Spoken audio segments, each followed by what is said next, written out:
борются участники под номерами 16 Цычуев Руслан, Республика Ингушетия, и под номером 22 Беков Мухаммед, Кабардино-Балкарская Республика.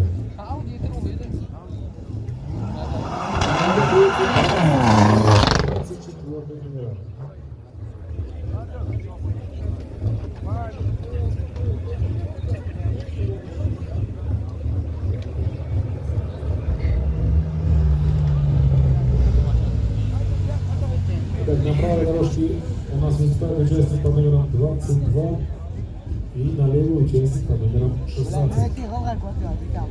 Напоминаю, этот заезд у нас за третье место в классе ФСБ Стрит.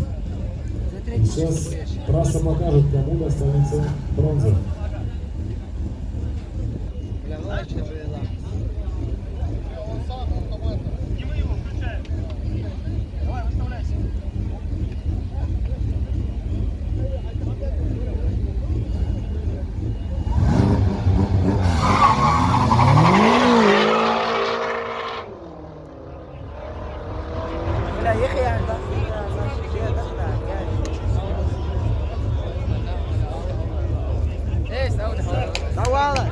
Итак, лучшим и занимает третье место у нас участник под номером 16.